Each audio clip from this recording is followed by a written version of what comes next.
Halo, perkenalkan nama saya Muhammad Irham Syarohim dengan NIM 211201201401407.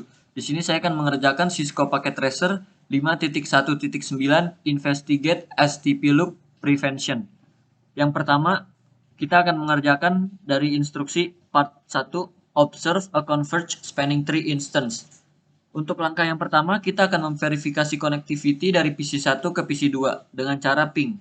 Pergi ke command prompt di PC1, lalu kita akan ketikkan ping dengan IP address dari PC2 yaitu 192.168.1101. Enter. Proses ping telah selesai dan berhasil dilakukan.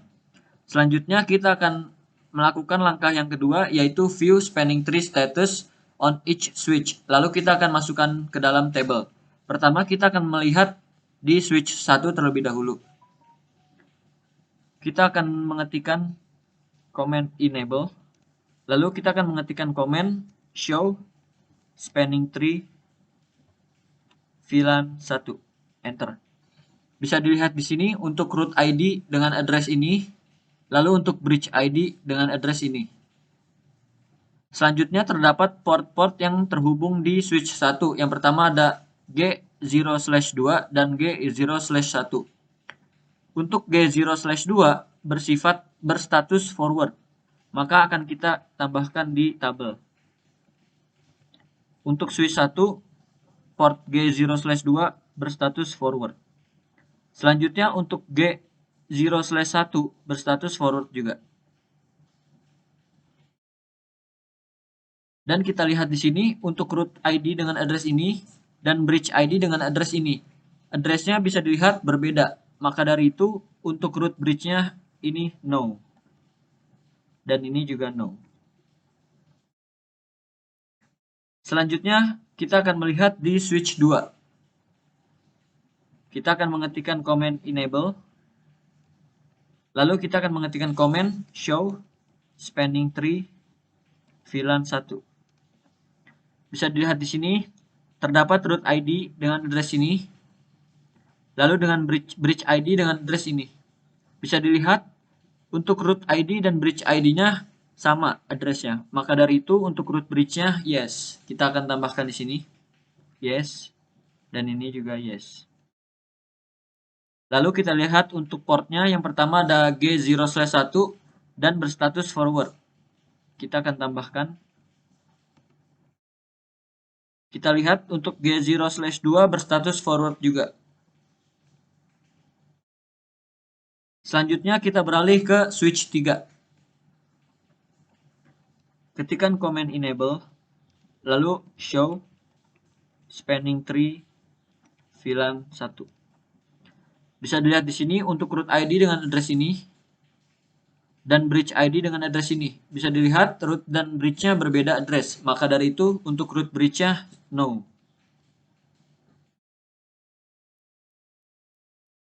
Selanjutnya kita akan lihat portnya. Yang pertama ada G0/1.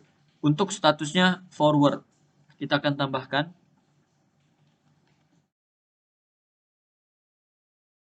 Lalu kita akan melihat untuk port G0/2 berstatus block. Kita akan tambahkan.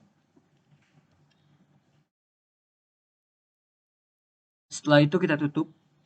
Lalu terdapat pertanyaan, what do you think this link light means?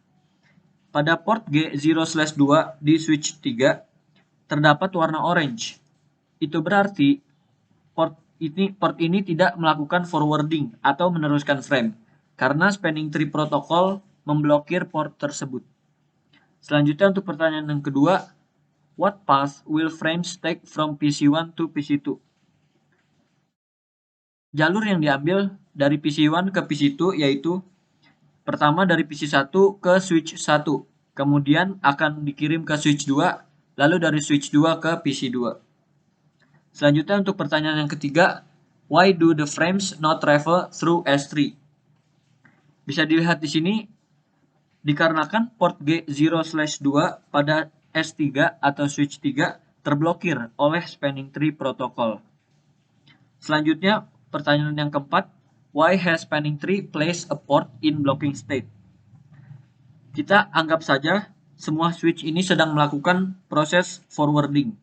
Maka frame yang akan dikirim akan melewati S2, lalu S3, dan akan membentuk loop. Loop bisa menurunkan performa dari network, bahkan bisa membuat network fail. Maka dari itu, spanning tree protocol memblokir atau membatasi jalur dari source ke destination. Selanjutnya kita akan menuju ke part 2. Observe spanning tree convergence. Kita akan melakukan langkah yang pertama, remove the connection between S1 dan S2. Pertama, kita akan buka S3 terlebih dahulu. Lalu kita akan ketikkan show spanning tree VLAN 1.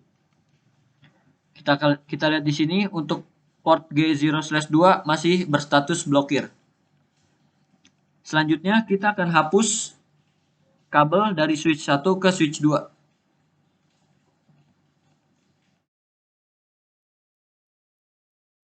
Setelah itu bisa kita pencet forwarding di sebelah sini.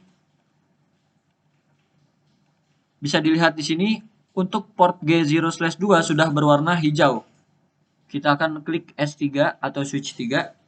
Lalu kita akan ketikkan show spanning tree VLAN 1. Enter. Bisa dilihat di sini untuk port G0/2 sudah berstatus forwarding. Lalu kita akan menjawab pertanyaan, what do you see happen to the status of the G0/2 port during this process? Terdapat transisi status pada port G0/2 yang tadinya blocked menjadi forward. Dikarenakan jalur dari S1 ke S2 sudah tidak ada, maka jalur yang diambil akan ke switch 3 lalu ke switch 2. Selanjutnya kita akan melakukan langkah yang terakhir. Kita akan memverifikasi konektivitas dari PC1 ke PC2 dengan cara ke command prompt lalu ping dengan address 192.168.1.101. Enter. Bisa dilihat proses ping telah selesai dan berhasil dilakukan. Cukup sekian. Terima kasih. Kurang lebihnya mohon maaf. Wassalamualaikum warahmatullahi wabarakatuh.